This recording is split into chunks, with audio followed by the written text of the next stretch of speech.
I let a girl I barely consider a friend call herself my maid of honor to avoid hurting her feelings, but now she's sabotaging my wedding, and I don't know how to get rid of her without setting her off.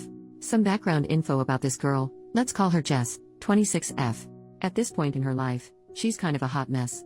She's one of those people who airs everything on Facebook, who has a new love of my life every month, and a new best friend every few months. Her relationships and friendships usually end terribly, with both sides hating each other. So how did I, 27F, become being her best friend? Well, she hasn't always been this way. She was relatively normal 5 years ago when I met her, save for the normal early 20s drama. But in the last 2 years, she's lost her mom to cancer and her grandpa to old age, and she doesn't have any other family. She dropped out of school and found out her boyfriend at the time was cheating on her. After the breakup, I was acting like a shoulder to cry on since she had pretty much hit rock bottom. A few months later, she was telling everyone how close we were and started tagging me as her best friend. A few months ago, I got engaged. Unbeknownst to me, she started telling everyone she was my maid of honor, even though I've always planned on making my sister my maid of honor. But this was right after Jess' mom had died, so I just improvised and said I would have 2 maid of honors. It's still not what I would have liked, but I literally couldn't bring myself to tell this poor girl I don't consider her my best friend. That was my first mistake. About a month after I got engaged, she met a guy. 2 weeks later, she was engaged. A week later, she was married. A month later, she was divorced, separated. I don't know if it's legal yet. I don't know if anything was legal. But she changed her last name and is still going by that, so I'm guessing it was legal.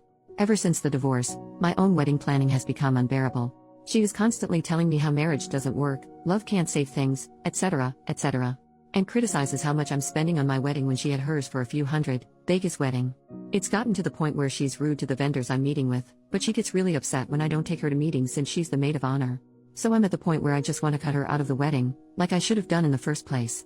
However, when I confessed this to a mutual friend, my friend let me know to be careful because Jess can be really vindictive. When she found out her ex from a few years ago was getting married, she tried to contact the bride and tell her he was cheating on her. He wasn't. One of her last besties was fired from her job because Jess made multiple email accounts and regularly contacted customer service complaining about her.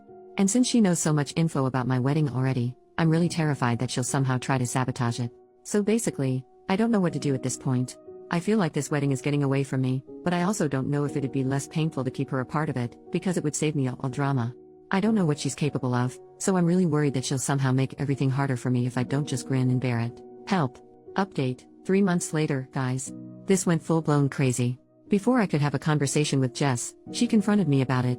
Apparently the mutual I confided in let the whole story leak, and a twisted, more dramatic version made its way back to Jess. Shit, meet fan. It was an hour or two of me trying to explain to Jess in a somewhat calm manner that I felt she had overstepped her boundaries, and it was really taking a mental toll on me while she yelled about what a terrible friend I was and how she's tired of putting all of her faith in the wrong people, and how she was tired of trying her best to be a good maid of honor. I made the mistake of pointing out that I had never asked her to be my maid of honor in the first place, and she responded with, well, then I must be delusional. The first step is admitting you have a problem, so. Progress? Needless to say, we aren't on speaking terms. Shortly after that, I took all of your advice and called all of my wedding vendors and let them know that my fiancé and I were going to be the only people making any decisions, and set up a confirmation word with them. Apparently this crap happens a lot because nobody even asked why. I accidentally forgot to contact the bakery making our cake, but luckily they called me and asked if I was certain I wanted to cancel the wedding cake. Apparently there was a voicemail left on their machine. Wonder how that happened. Here's where things get really nuts. A few weeks after our blow-up, she apparently met some guy who is the love of her life. A few weeks after that, they're engaged. I can't make this crap up. She did it again. Then our mutual friends get invitations for her wedding, which is the same date as mine. But since they had RSVP'd for my wedding, a lot of them couldn't make it. A few days before her wedding, they have to cancel because he's already married. And you know what? So is she. I guess she never got officially divorced from that first quickie wedding. So as far as I know, no wedding actually happened. I have no idea if they still plan to. I'm just glad to be away from that circus. But anyways, I got married a few weeks ago. Everything was wonderful, the weather was great, and everyone present was a joy to be around, except maybe my uncle who gets a little too dancy when he's drunk, but you know. Family. Thank you to everyone who responded, and to everyone letting me know I'm not helping matters by going with the flow. I will be actively practicing caution when making friends, by running from crazy and not comforting it. Relevant comments. Commenter number 1, anyone else think the mutual friend is kind of crappy? She was the one who told OP to be careful about Jess. Yet she decided it would be a good idea to blab about what OP told her, knowing full well it would get back to Jess. Now instead of telling Jess on her own terms, OP got ambushed instead. OP, I actually asked her about it a few days after the blow-up. Her defense was that she didn't actually tell Jess, she told another mutual friend of ours, who told someone else, who told someone else, who told Jess, so technically it wasn't her fault. Which is how by the time it got to Jess the story was somewhere along the lines of, oh my gosh, OP is telling everyone you're ruining her life and sabotaging the wedding. All of us met at work, we all worked at the same restaurant long ago, and it was always a drama-filled place. A lot of the same people still work there and still thrive off of the drama.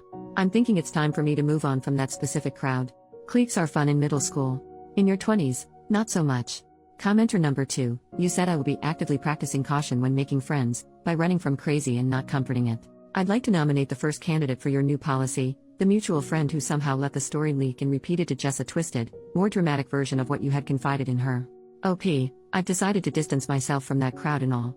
We're in different points in our lives, and I just don't find the gossiping all that fun. My real besties, from high school who were all bridesmaids, have all grown up and we would never pull this crap. Commenter number 3, I bet Jess was never actually getting married this time. It was just a plot to ensure at least some of your friends didn't make your wedding. OP, I suspect that as well, but since she's done it before I wouldn't be surprised if she actually went through with it. I'm assuming they were both trying to get divorced before the wedding and realized they wouldn't be able to in time, because some stuff takes time and can't be erased in a jiffy, so they couldn't do it. I get the feeling this guy is either really stupid or just as crazy as she is, so at least they found each other?